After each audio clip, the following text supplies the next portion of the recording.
एक बार एक शिष्य अपने गुरु से कहता है, गुरुदेव, हम सभी इंसानों के पास 2 हाथ, 2 पैर, एक दिमाग और 24 घंटे का समय होता है, लेकिन फिर भी कुछ लोग सफलता की ऊंचाइयों को छू लेते हैं, लेकिन ज्यादातर लोग जिंदगी भर असफल और गरीब ही रह जाते हैं। तो आखिर ऐसा क्यों होता है गुरुदेव? गुरु ने मुस्कुराते हुए कहा, आदतों की वजह से। आदतें ही इंसान को सफल या असफल बनाती हैं। एक असफल और गरीब व्यक्ति जिंदगी भर ऐसी आदतों को अपनाए रखता है जिन आदतों को दुनिया के सबसे सफल और अमीर व्यक्ति जीवन की शुरुआत में ही छोड़ देते हैं। शिष्य ने फिर प्रश्न किया, वो ऐसी कौन सी आदतें हैं गुरुदेव जिसे दुनिया के सबसे सफल और अमीर व्यक्ति जितना जल्दी हो सके छोड़ने का प्रयास करते हैं? गुरु ने थोड़ा गंभीर स्वर में उत्तर दिया, आज मैं तुम्हें ऐसी 9 आदतों के बारे में बताऊंगा जो दुनिया के सबसे सफल और अमीर व्यक्तियों में नहीं होती, और अगर इनमें से कोई भी आदत तुम्हारे अंदर भी है तो उसे आज ही छोड़ दो। पहली आदत, जब कोई बात कर रहा हो तो वो उसे बीच में टोकते नहीं। ये आदत दुनिया के लगभग हर सफल व्यक्ति में पाई जाती है कि वो सामने वाले को अपनी बात पूरी कर लेने देते हैं, उसे कभी बीच में टोकते नहीं। वो सामने वाले की बातों को पूरे ध्यान से सुनते हैं, और न केवल सुनते हैं बल्कि उसकी बातों को समझने का भी प्रयास करते हैं। वो अपना मन मारकर या जबरदस्ती सिर्फ अपना मुंह बंद रखकर सामने वाले की बातों को नहीं सुनते, बल्कि वो सामने वाले के नजरिए और उसकी भावनाओं को समझने के लिए उसे सुनते हैं। क्योंकि अगर कोई जबरदस्ती अपना मुंह बंद रखकर सामने वाले को सुनने का प्रयास करता है तो उसके अंदर घुटन होनी शुरू हो जाती है, और फिर वह अपनी घुटन को कम करने के लिए फिर थोड़ी देर बाद हर बात पर लोगों को टोकना शुरू कर देगा। इसीलिए एक सफल व्यक्ति लोगों की बातों को ध्यान से सुनने को अपनी आदत बना लेता है, लेकिन ज्यादातर असफल लोग लोगों की बातों को ध्यान से सुनते ही नहीं, और अगर सुनते भी हैं तो सिर्फ सामने वाले की बातों का जवाब देने के लिए।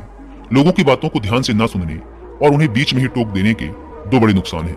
पहला, अगर सामने वाला कोई महत्वपूर्ण बात कर रहा है और हम उसे बीच में टोक देते हैं तो हो सकता है कि वह उस बात को ही भूल जाए, या फिर वह इसे अपना अपमान समझकर उस बात को बताए ही ना, और हम एक महत्वपूर्ण सूचना से वंचित रह जाएं। दूसरी आदत, सफल और अमीर लोग अपनी गलतियों, अपनी नाकामयाबियों के लिए किसी दूसरे को दोष नहीं देते। मैं सफल हो जाता लेकिन मेरी किस्मत ही खराब थी, आज मैं बहुत आगे बढ़ चुका होता लेकिन मेरे माँ बाप ने मुझे ठीक से पढ़ाया ही नहीं। मैं कमाल कर देता लेकिन मेरे घर वालों ने मेरा साथ नहीं दिया।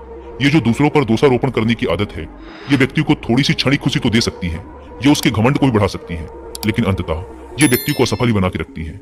ज्यादातर लोग अपने आलस्य, डर और निकम्मेपन को छुपाने के लिए दूसरों पर आरोप तो लगा देते हैं, लेकिन अंदर ही अंदर उन्हें पता होता है कि सच्चाई कुछ और ही है। लेकिन जो सफल और अमीर बनते हैं वो अपनी गलतियों और असफलताओं की जिम्मेदारी खुद लेते हैं और उनसे सीखकर आगे बढ़ जाते हैं। तीसरी आदत, सफल और अमीर लोग कभी भी खुद के बारे में नकारात्मक नहीं बोलते और ना ही खुद से नकारात्मक बातें करते। दूसरे लोगों को उनके बारे में जो बोलना है बोलते रहें, लेकिन एक सफल और समझदार व्यक्ति कभी भी अपने बारे में ना तो नकारात्मक बोलता है और ना ही सोचता है, अगर नहीं हो पाया तो, मैं सफल हो गया तो, मैं तो हमेशा ही गलतियां करता रहता हूँ, मैं उसके लायक नहीं, मुझसे नहीं हो पाएगा, मेरी किस्मत ही खराब है। ये सारी नकारात्मक बातें जब कोई व्यक्ति जाने अनजाने में खुद से बोलता रहता है तो वह ऐसे मानसिक दलदल में फंस जाता है जहां से फिर वह बाहर निकल नहीं पाता। इसीलिए जब भी तुम्हारे दिमाग में इस तरह के नकारात्मक विचार आए तो खुद को उनसे बचाने के लिए कुछ सकारात्मक करना शुरू कर दो, जैसे किताबें पढ़ना, व्यायाम करना, अपनी सांसों पर ध्यान देना या किसी अच्छे व्यक्ति से बात करना इत्यादि। चाहे कुछ भी करो, लेकिन खुद से नकारात्मक बातें मत करो। एक सफल और समझदार व्यक्ति कभी भी खुद से ऐसी बातें नहीं करता, क्योंकि वह जानता है कि व्यक्ति जैसा खुद के बारे में सोचता है और बोलता है वह वैसा ही बनता चला जाता है। चौथी आदत, सफल और अमीर लोगों के निश्चित लक्ष्य और प्राथमिकताएं होती हैं। अगर तुम्हारे पास कोई लक्ष्य नहीं है तो तुम आगे कैसे बढ़ोगे? अगर किसी को ये नहीं पता कि उसे जाना कहाँ है और वहां पहुंचने के लिए उसे क्या क्या अपनाना और क्या क्या छोड़ना है, तो फिर वह अपनी काबिलियत और जीवन की विशाल संभावनाओं को पहचान कैसे पाएगा? जिस व्यक्ति के पास सुबह बिस्तर से जल्दी उठने का कोई कारण ही नहीं है, उसका पूरा दिन फिजूल के कामों में ही बीतता है। एक सफल व्यक्ति सफल ही इसीलिए है क्योंकि उसने अपने जीवन का मकसद खोज लिया है और उस पर काम कर रहा है। ज्यादातर लोग असफल ही केवल इसीलिए हैं क्योंकि उन्होंने अब तक अपने जीवन का मकसद ही नहीं खोजा है, जो कि सफलता की पहली सीढ़ी है। गुरु ने आगे कहा, 5वीं आदत, जो भी इस दुनिया में अपनी मेहनत से सफल और अमीर हुए हैं वो दूसरों की इज्जत जरूर देते हैं। एक सफल और कामयाब व्यक्ति कभी भी किसी की बेइज्जती या बुराई नहीं करता जब तक कि कोई उसे ऐसा करने के लिए बहुत मजबूर न कर दे। हो सकता है किसी के पास हमसे कम दौलत हो, कम ज्ञान हो, देखने में हमसे अच्छा ना हो, लेकिन इसका मतलब ये नहीं कि हम उसकी बेइज्जती करेंगे, उसे नीचा दिखाएंगे, चाहे वो घर का नौकर हो, छोटा बच्चा हो, कोई भिखारी या कोई भी हो। एक सच्चा, सफल और समझदार व्यक्ति कभी भी उसे नीचा नहीं दिखाता और अपनी सामर्थ्य अनुसार उसकी मदद करने का प्रयास करता है। लेकिन बहुत से लोगों को छोटी सी कामयाबी मिली नहीं कि वो अपने से नीचे के लोगों को छोटा महसूस करवाना शुरू कर देते हैं, इसीलिए वो कभी भी जीवन में बहुत बड़ी सफलता हासिल नहीं कर पाते। लेकिन जो लोग अपनी मेहनत से कामयाब होते हैं, ऊपर उठते हैं, वो कभी भी किसी को छोटा महसूस नहीं करवाते। छठा काम, जो सबसे सफल और कामयाब लोग कभी नहीं करते वो है टाल मटोल करना, आज के काम को कल पर टालना। अभी मन नहीं है, मौसम अच्छा नहीं है, रात में कर लूंगा, सुबह जल्दी उठकर कर लूंगा, कल कर लूंगा। इन सभी बहानों से सफल लोग कोसों दूर रहते हैं। वो बहानेबाज नहीं बल्कि कर्मशील होते हैं। काम को तुरंत खत्म करने पर भरोसा रखते हैं। वो इस बात को अपने अंदर बैठा लेते हैं कि जब करना मुझे ही है तो कल के लिए अपना मानसिक बोझ क्यों बढ़ाऊं, इसे अभी करके खत्म करता हूं। लेकिन जो असफल लोग होते हैं वो अक्सर काम को टालते रहते हैं। काम को टालने से व्यक्ति को तुरंत तो आनंद महसूस होता है, लेकिन बाद में काम का बोझ बढ़ने से वह चिंता और तनाव का शिकार हो जाता है।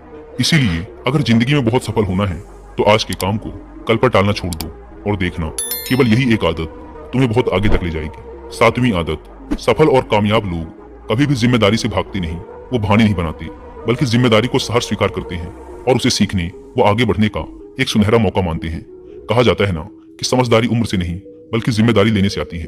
और ये बात एक सफलता की चाह रखने वाला व्यक्ति बखूबी जानता है कि जिंदगी में उसे दो में से सिर्फ एक चीज ही मिलेगी, या तो सफलता या सिर्फ बहाने।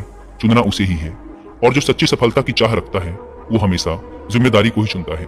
लेकिन जो असफल और नाकामयाब है वो बहाने ढूंढता रहता है जिम्मेदारियों से भागने का, शिकायत करता रहता है कि आखिर वो इस काम को क्यों नहीं कर पाएगा। और सच में उसकी ये मानसिकता उसे ऐसा ही बना देती है और वो जिंदगी भर असफल और परेशान ही रहता है। इसीलिए अगर जिंदगी में सफल होना है तो आज से ही बहाने बनाना, टाल मटोल करना बंद कर दो। 8वीं आदत, कामयाब लोग दूसरों की बुराई और उनसे बेवजह बहस करने से बचते हैं। पीठ पीछे किसी की बुराई करना और बात बात पर दूसरों से बहस करना मूर्खों की निशानी है। और ये आदत व्यक्ति को कभी भी आगे नहीं बढ़ने देती, क्योंकि ऐसा करके व्यक्ति बेवजह ही अपने बहुत से दुश्मन बना लेता है जो उसकी सफलता की राह में उसकी बाधा बनते हैं। और जिसकी बुराई करने व दूसरों में कमियां निकालने की आदत है वो ना चाहते हुए भी अपनी आदत से लाचार होकर उस व्यक्ति की भी बुराई करेगा जो सफल होने में उसकी मदद कर सकता था। इस तरह से वो खुद ही अपनी सफलता की राह पर एक बहुत बड़ा बाधक बन जाएगा। दूसरी तरफ जो लोग सफल और अमीर हैं वो जानते हैं कि बेवजह किसी से बहस करना या बुराई करना अपनी ऊर्जा को नष्ट करना है, जिस ऊर्जा को वो दूसरे अच्छे कामों में लगा सकते थे।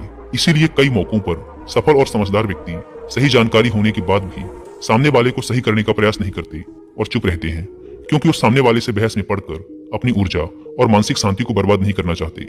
इसीलिए अगर अपनी सारी ऊर्जा को एकाग्र करके अपनी सफलता प्राप्ति की ओर लगाना है तो आज से ही लोगों की बुराई और उनसे बहस करना बंद कर दो।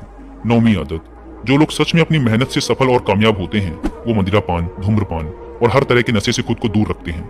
आखिर ये मदिरा और धूम्रपान लोगों को देता क्या है? ये उन्हें कुछ समय के लिए हर तरह के तनाव और चिंता से दूर ले जाकर शांति का अनुभव कराता है।